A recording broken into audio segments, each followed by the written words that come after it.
Hi guys, welcome to another video. इसमें हम basically chapter 9 discuss करने वाले हैं। It's divisional transfer pricing. So चलिए देखते हैं इसको। सबसे पहले हमारा चैप्टर ओवरव्यू। सबसे पहले हमारे ट्रांसफर प्राइसिंग मेथड आ गए। मार्केट बेस्ड होते हैं, share profit related to cost होते हैं, मार्जिनल कॉस्ट बेस्ड है, स्टैंडर्ड कॉस्ट बेस्ड है, फुल कॉस्ट बेस्ड है, कॉस्ट मार्कअप बेस्ड है और नेगोशिएशन बेस्ड है। बिहेवियर कॉन्सिक्वेंसेस पर डिपेंड करते हैं।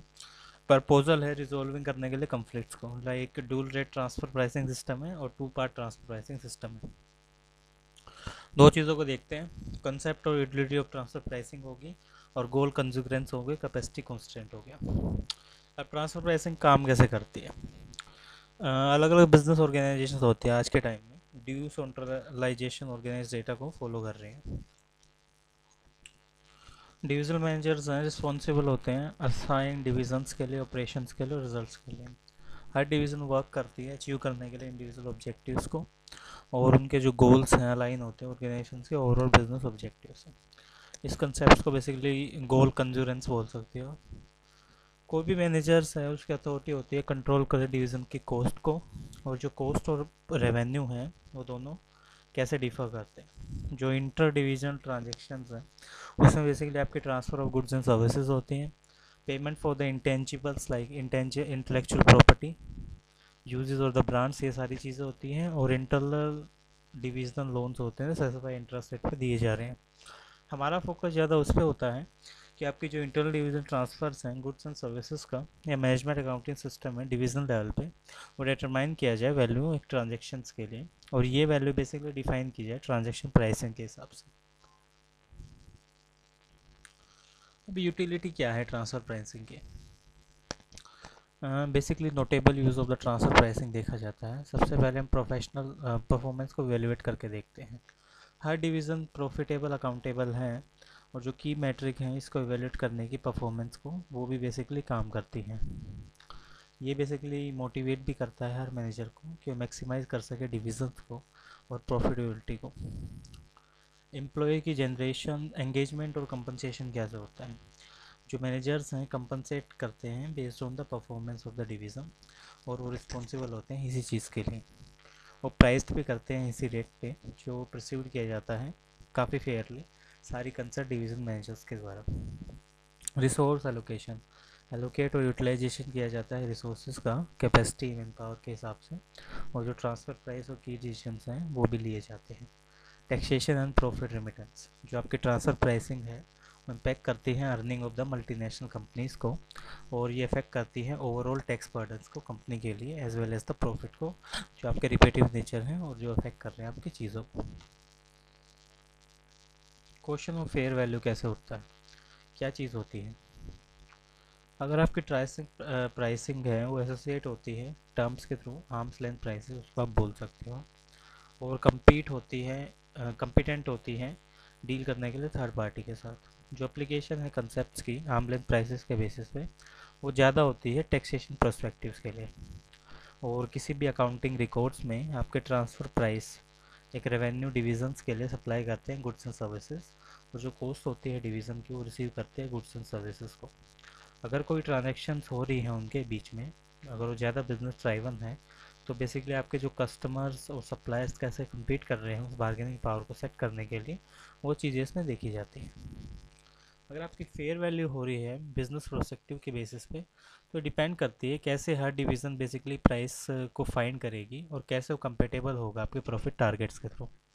अगर आपकी डिवीज़न ए प्रोड्यूस कर रही है गुड्स को जो कि 10 रुपये पर यूनिट है, और जो ट्रांसफ़र कर रही है गुड्स को डिवीज़न बी को एडिशनल कॉस्ट 5 रुपये की लगा के, तो डिवीज़न बी बेसिकली उसको 16 रुपये में सेल करेंगे। द रीज़न इज डैट क्योंकि उसको अपना प्रॉफिट देखना है।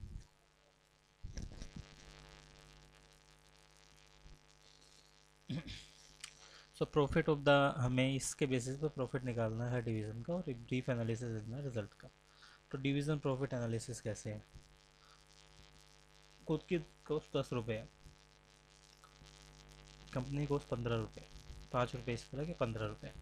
ट्रांसफ़र इन प्राइसेस है 12 रुपये, टोटल कॉस्ट 10 रुपये थी, यहाँ 12 5 17 हो गई, और यहाँ पे बेसिकली ज़ीरो रहेंगे आपकी, तो ये 15 आ गया। रेवेन्यू कितना हो रहा है, यहाँ 12 आ रहा है, क्योंकि आप 12 कॉस्टिंग निकाल रहे हो। यहाँ 16 आ रहा है आपका, क्योंकि 16 रुपये में बेच रहे हो, यहाँ भी 16 आ रहा है। तो प्रॉफिट कितना होगा यहाँ पे? 2 रुपये। 2 रुपये -1 रुपये, 1 रुपये। ट्रांसफ़र प्राइस कैसे है? जो ट्रांसफ़र बेसिकली कैसे डिसाइड किया जाता है? 10 रुपये है आपकी कॉस्टिंग, उसमें 20% हम प्रॉफिट या मार्जिन ऐड करते हैं। बिहेवियरल कॉन्सिक्वेंसेस बेसिकली ऐसे काम करते हैं, यहाँ पे लिखा हुआ है। अब ट्रांसफ़र प्राइसिंग के मेथड्स क्या क्या हैं? सबसे पहले हमारी मार्केट बेस्ड होती है, फिर कॉस्ट बेस्ड होती है, फिर नेगोशिएशन बेस्ड होती है। कॉस्ट बेस्ड क्या चीज़ है? मार्जिन कॉस्ट बेस्ड है, फिर स्टैंडर्ड कॉस्ट बेस्ड है, फिर फुल कॉस्ट बेस्ड है, फिर कॉस्ट प्लस मार्केट बेस्ड है। Market based, so market based transfer price क्या होती है? सबसे पहले जो ट्रांसफ़र प्राइस है वो बेस्ड होती है market price of the goods and services पे, जो सिमिलर है उनके, जो हमें ट्रांसफ़र कर रहे हैं इंटरनली डिविजन्स के साथ। जो ट्रांसफ़र है रिकॉर्डेड किया जाता है एक्सटर्नल मार्केट प्राइस पे, और अगर कोई भी कॉस्ट है आपकी सेव की जा रही है इंटरनल ट्रांसफ़र के द्वारा, selling, distribution, packing cost etcetera, तो वो भी एक देखी जाएगी। एडवांटेज क्या होगी इसमें? जो डिमांड एंड सप्लाई है वो डिटरमाइन करेगी मार्केट प्राइस को, और वो बेसिकली अनबाइज्ड होती है। जो मार्केट प्राइस है वो लेस एम्बिगियस है कंपेयर टू कॉस्टिंग प्राइस, और जो प्राइस है वो कॉम्पिटिटिव होगा, डिविजनल परफॉर्मेंस है लिंक्ड होगी, ज़्यादा ऑब्जेक्टिवली उसके कंट्रीब्यूशन देता हूँ। डिसएडवांटेज क्या होंगे यहाँ पे? सबसे पहले मार्केट प्राइस है वो कम्प्लीटली अनबाइज्ड होगा। अगर कॉम्पिटिटिव एनवायरनमेंट है, एग्जिस्ट नहीं हो रहा, तो जो डिस्ट्रेट सेल मार्केट है या मैनिपुलेटिव प्राइसिंग स्ट्रेटजी है वो यहाँ पे डिसऑर्ट कर देगी मार्केट प्राइस को, मतलब ख़राब कर देगी। सुटेबल नहीं होता जब मार्केट प्राइस आपके फ्लक्चुएट करते हैं वाइडली या क्विकली। जो गुड्स हैं आपकी ट्रांसफरेबल की जा रही है इंटरमीडिएट स्टेज पे प्रोडक्शन प्रोसेस में, जो मार्केट प्राइस अवेलेबल होता है सच इंटरमीडिएट गुड्स के लिए, वो भी उस चीज़ को इफेक्ट करता है काफ़ी टाइम तक। बिहेवियर कॉन्सिक्वेंसेस कैसे देखते हैं? जो एग्जिस्टिंग है एक्सटर्नल मार्केट की प्रमोट करती है competitiveness with in the entity. जो मैनेजर्स हैं वो मोटिवेट होते हैं इंप्रूव करने के लिए प्रोसेस को, और जो सप्लाइंग डिविजन्स हैं वो compete करती हैं आउटसाइड वेंडर्स के साथ, ताकि आपकी कॉस्ट कॉम्पिटिटिव ऑपरेशंस को देखा जा सके। जो परचेज डिविजन्स हैं ये इंश्योर करते हैं जो क्वालिटी ऑफ द गुड्स है कंपेरेटिव हो, मतलब वो अच्छी क्वालिटी हो, और जो गुड्स प्रोड्यूस की जा रही है इन हाउस और स्पेसिफिकेशंस के हिसाब से यूनिक हो। एग्जाम्पल कैसे देखोगे? मार्केट प्राइस और शेयर कॉन्ट्रीब्यूशन मेथड। कोई भी एक मैन्युफैक्चरर है, कॉर्नफ्लेक्स बना रहे हैं, दो डिवीज़न है, एक प्रोड्यूस कर रही है और दूसरी पैकिंग कर रही है उस चीज़ की। So cost of the cartoon और आउटसाइड वेंडर्स क्या होगा? कार्टन की कॉस्ट 5,000 रुपये 8,000 के हिसाब से आ रही है, 77,000 या 95,000 रुपये की ये हो गए। प्रोडक्शन कॉस्ट है पैकिंग डिवीज़न की, वो 5,000 या 8,000 के हिसाब से आ रही है, 75 या 80,000 रुपये हो गए। जो प्रोडक्शन है और सेल ऑफ फाइनल प्रोडक्ट है वो बेसिकली ऐसे शो हो रहा है, 5,000 और 8,000, 1,20,000 एक हो गया, 1,80,000 एक हो गया। आपकी सेल्स वैल्यू 2 लाख और 3 लाख। जो ट्रांसफ़र प्रोसेसिंग है वो बेसिकली आपने फ्रेम की है, और जो कॉर्पोरेट मैनेजमेंट अकाउंटेंट वो कैलकुलेट करेगा। जो ट्रांसफ़र प्राइसिंग है वो बेस्ड होते हैं share profit relative to cost method पे और मार्केट मेथड पे।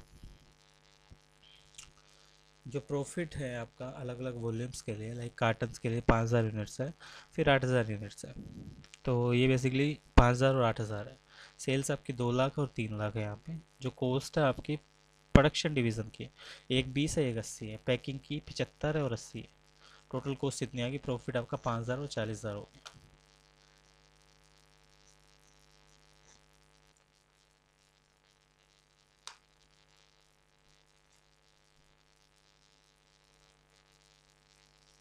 Method two market price method. इसमें बेसिकली क्या है, जो ट्रांसफ़र प्राइस है कार्टून्स का ऑलरेडी गिवन है, और जो एक्सटर्नल मार्केट प्राइस है कार्टन्स का वो हमें दिया गया है।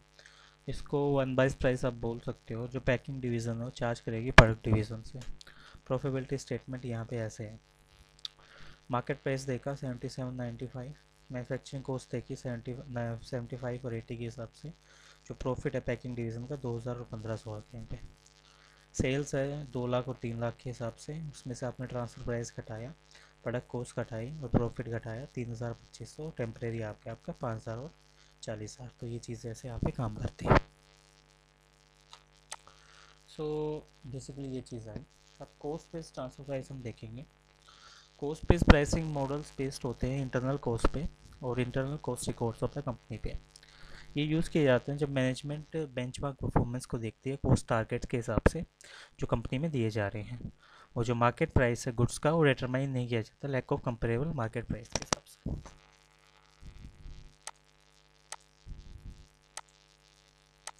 लाइक इसको हम कॉस्टिंग के बेसिस पे देखते हैं कितनी कॉस्ट हमारी लगी है। लाइक इसमें वेरिएबल, स्टैंडर्ड, फुल कॉस्ट और फुल कॉस्ट प्लस मार्कअप देखते हैं।